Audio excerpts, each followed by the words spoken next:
नमस्कार जय जगन्नाथ मो चैनल ओडिशा कुक बुक रे आपण मानक बहुत बहुत स्वागत। आज बनैबा आलू टिक्की। एथिपाई मो 5टी आलू को भल से धोईकी ताको चोपा छड़े नौची। आलू सबुरा चोपा छड़े नेला परे मो ताको ग्रेट करिवि। मो एठी कंचा आलू रे आलू टिक्की बनैची। आपण चाहिले सिझा आलू रे भी आलू टिक्की बनि परिबो। ये टाइप मु सब आलू चोपा को छड़े नहीं। बर्तमान मुझको ग्रेटर साहाय्य ग्रेट करें। ग्रेटर जो बड़ साइज रो ग्रेट हम जो पटे से पटे ही मु आलू को ग्रेट कर नौचे।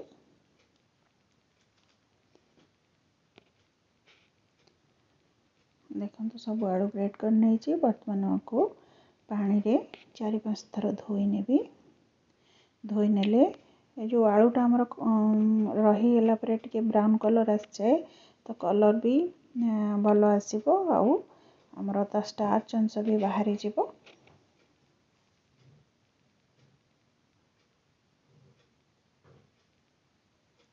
ये टाइप मु 4-5 थर धोई नहीं। देखो आलू आमर पूरा भल हो जाए, पूरा दला हो जाए। बर्तमान मैं गोटे जाली साहाय्य छाणी ने गोटे छणा साहाय्य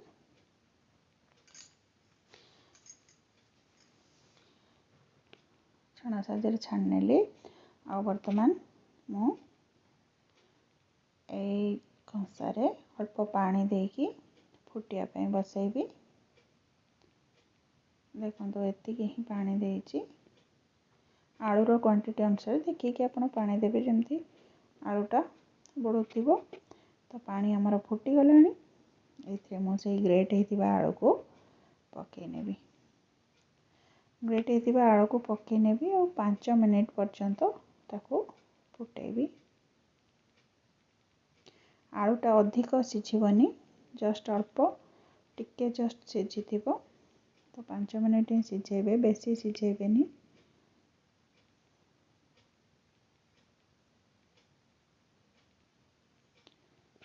फुटिले 5 मिनिट पर मुझको बाहर कर नेबी।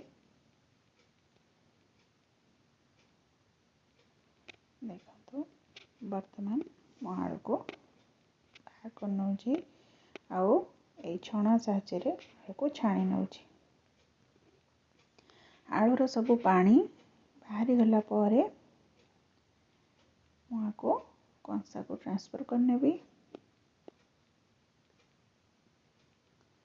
देखो तो आलूर सब पानी बाहरी गला परे मो बर्तमान आलू को गोटे कंसा को बाहर कर नौचे। यही कंसारे आउ एटा हमर बहुत गरम अच्छी।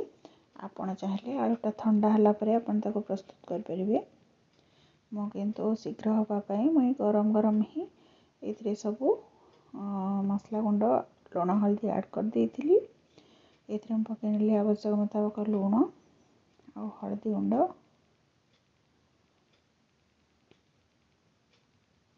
और एथिरे मु पके नेउची हमर काश्मीरी मिर्च कलर पाई। आपण जदि स्वाद अनुसार आपण जदि पसंद करथिबा अधिक राग ताले आपण चिली पाउडर एक्स्ट्रा यूज कर परिबे।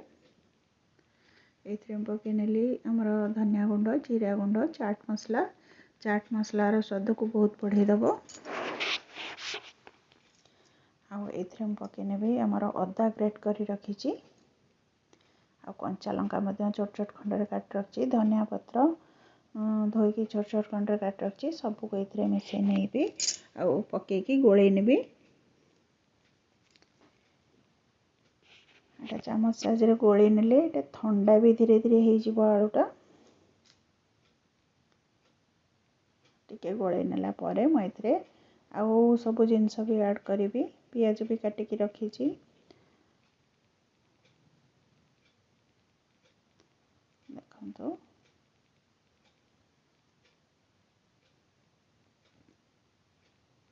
बर्तमान मुझे पके नेबी पियाज, कटा पियाज छोट छोट खंड रे काट रखी।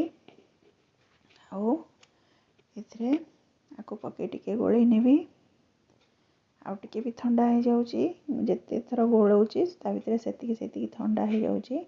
आउ एथिरे हम पके नौची हमर 3-4 चम्मच कॉर्नफ्लोर कॉर्नफ्लोर पकेले एटा कुरकुरा हबो।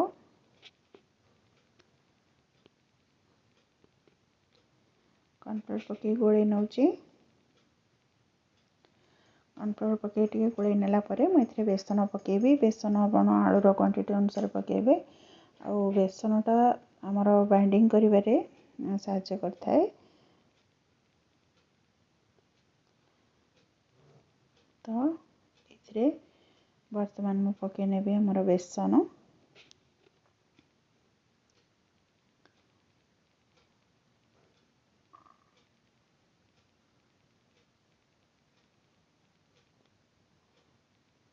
बेसन पकईकि आपको भलसे मिसई नेबी। चामच रे गोलेला भितरे एटा भी हमर ठंडा ही आसलानी। देखंतु एटा पूरा गोले नौची। बर्तमान हमर एटा ठंडा ही आसलानी। बर्तमान आपको मु हाथ रे मिसई नेबी भलसे।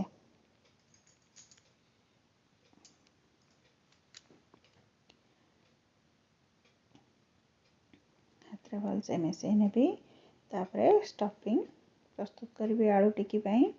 मुझे स्टफिंग वाला आलू टिकी करिछि। आपण जो चाहेबे सेमिति ही खाली आलू रे आलू टिकी बिना स्टफिंग रे प्रस्तुत करि परिबे।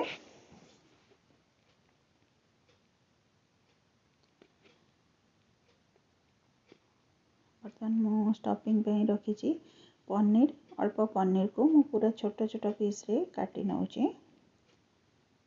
मु एठी पनीर कैप्सिकम आउ मोर ग्रीन मटर देकी स्टफिंग प्रस्तुत करछि। आपण चाहिले एथरे पियाज आउ जो वेजिटेबल आपण पसंद करंती गाजर बीट जहाँ चाहेबे एथरे ऐड करि परिबे।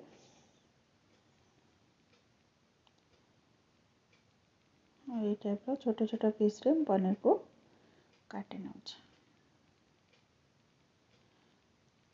देखंतु ये टाइप रो मु पनीर सब को काटी नउछि।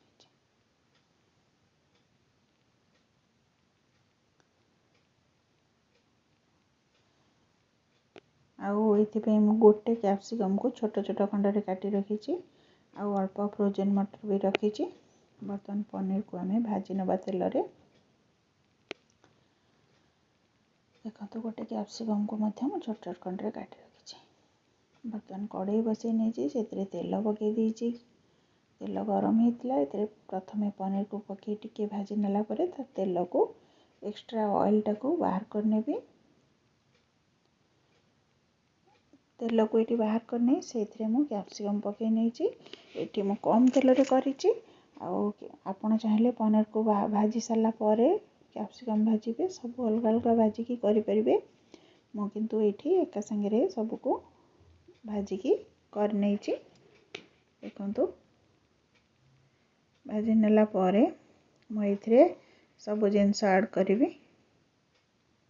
देखंतु ए बर्तमान मझिरे मु दे देबी टिके अदा रसुण पेस्ट एकदम टिके एक्स्ट्रा। आउ एथि पई मु तेल पकेनी सेइतरे ही कर दउची। आपण चाहिले ताको बाहर करी पुन थरे मसला कसिकी आउ सब पके परिबे। किंतु मु सेइतरे ही कर जेहेतु अल्प प्रस्तुत करछि स्टफिंग सेइतरे ही कर नेछि। एथरे पके नेले आवश्यक मुताबिक लूण हळदी गुंड आउ हमर करी पाउडर टिके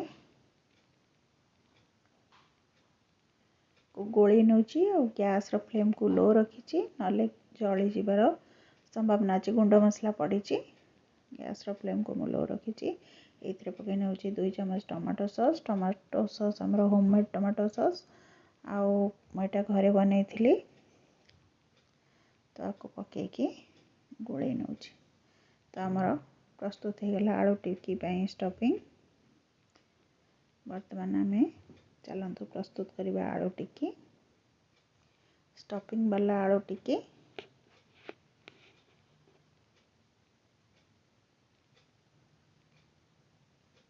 देखंतु ए टाइप रो मो हाथ रे नै की आलू रो जो गोलाटा को मु ताको एथरे मझिरे दे दउची तार पूरटा। आ ता ऊपर मध्य आ किछि आलू रो आलू बेसन रो गोलाटा को एठी रखी नउची। ए टाइप आपण भाबे एटा खोलीजिव किंतु एटा तावारे पड़े तेल रे एटा आदौ भी खोलबनी जेहेतु बेसन दिखाई बाइंडिंग टा बहुत बढ़िया आसो एटा आदौ भी खोलबनी किंतु आपण बनैला बेले आपन को लगे एटा बोधे खोलीजिव आलू टिक्कीटा तावारे तो बना हुए तो मुझे भी तावारे बनईची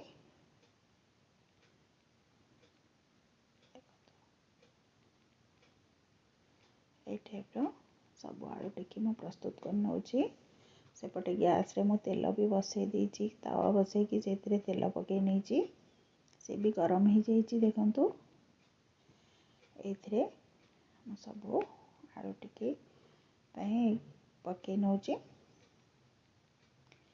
एटा मु आपन को लेउटेला बेले देखिबे एटा आदौ भी भांगीबनी बा स्टफिंग बाहरीबनी पूरा बढ़िया से बाइंड हम देख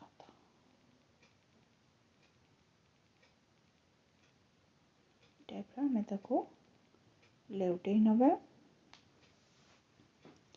आलू टिक्कीटा खाइबा को बहुत टेस्टी बहुत कुरकुरा आओ आपण को चाहिए बिना प्याज रसुण रे भी बनै परिबे तो आपको सब साइड करके आउ जो टिक्की रही ताको एठी मझे पकई नौची देखंतु मो वीडियोटी आपण मानकु केमती लगिला मते कमेंट कर निश्चय जनइबे आ मो वीडियो को आपण जदि मो वीडियोटी आपण को पसंद आथिबो तो लाइक शेयर करेंगे आ मो चैनल रे यदि आपण नुआ थिबे सब्सक्राइब करबा को आतो भी भूलिबेनी देखो ताको सब ये टाइप रो लेउटे नौची कलर ब्राउन आसिया पर्यंत आओ ए टिक्की को हमें कौन करवा गोटे ग्लास किंबा गिन्नार पछपटे ये टाइप चापी चापी नवा चापी नहीं कि आउ टिके टिके फ्राए करवा पूरा ब्राउन हवा पर्यंत ता भीतरटा जेमती भल से फ्राए हम तो ये टाइप जो दीटा पछरे पड़ता ताको प्रेस कर नथिली वर्तमान कर नौचे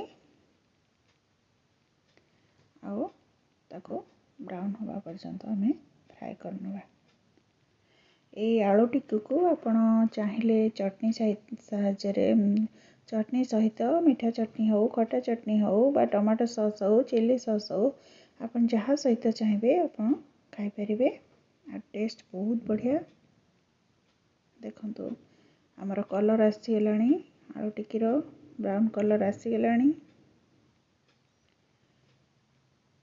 जो गुड़ाक ब्राउन कलर आसो आम ताको साइड करके अन्य गुड़ी को मझी को नहीं आसवा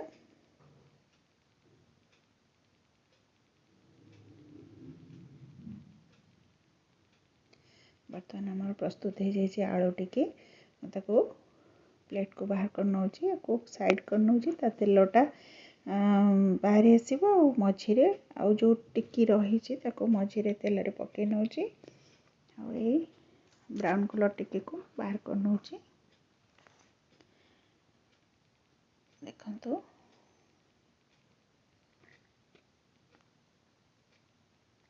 आलू टिक्की आपण चाहिए इवनिंग रे चा सहित खाई परिबे पिला मान को टिफिन बॉक्स रे भी दे परिबे तो देखंतु आमर प्रस्तुत हो जाए आलू टिक्की मुआको पियाज और टमाटो सॉस सहित सर्व करिछि आ आलू टिक्की तो बहुत टेस्टी होता आपण घरे बने मते जनातु केमती लगिला आपण को मु आज रोची जय जगन्नाथ।